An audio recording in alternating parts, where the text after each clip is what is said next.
All right, Mr. Wojak, you had a couple comments you want to make?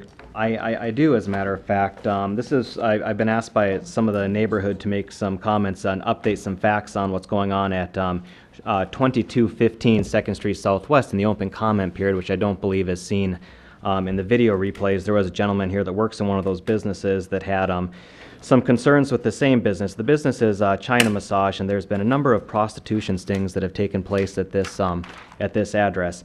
And contrary to common belief that once you've been hit by a prostitution sting, you might clean up your act, that certainly has not taken place, as there was another one. Now, I've been in frequent contact with the police department about exactly what's been going on there, and I've been asked not to share a lot of details, but there are some very simple facts that I can put out to help the community know what's going on at Mr. Weestrand's property. First and foremost, a number of times, money has been exchanged in return for sexual conduct, and our police have verified that, and that information has been shared with Mr. Weestrand. We've had this situation come up other times in the city as well, and the police have worked with the building owner and asked for cooperation, and the building owner has been very good and simply removed the problem business.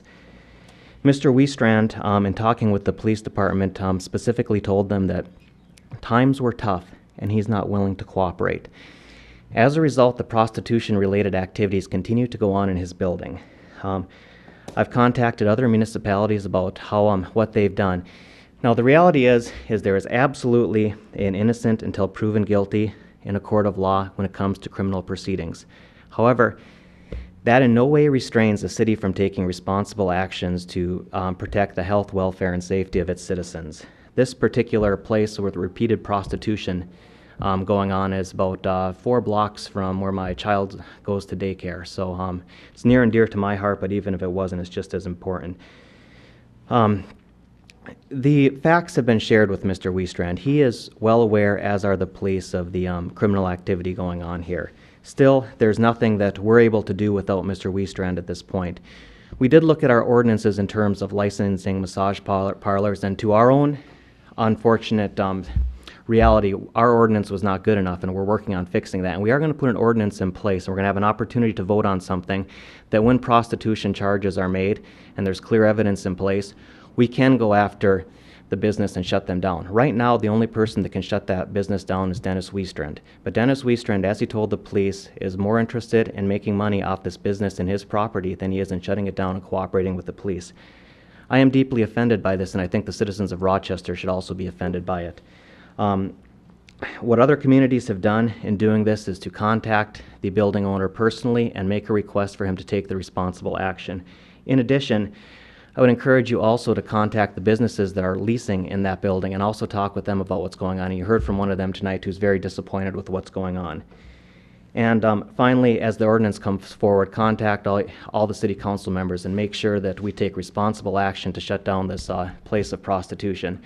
If we're sitting and waiting for a guilty conviction, which Mr. Atkins has verified is not necessary for us to do, we have the ability to go in, and there's nothing preventing us from having an ordinance taking action if there's reasonable and prudent evidence available. We can do this much quicker than we would otherwise. It's unfortunate. I'm saddened by the fact that in the city of Rochester we'd actually have to consider an ordinance to step in and take the place of responsibility by a building owner. But Dennis Weestrand has been very clear. He is not going to evict China Massage regardless of the amount of prostitution.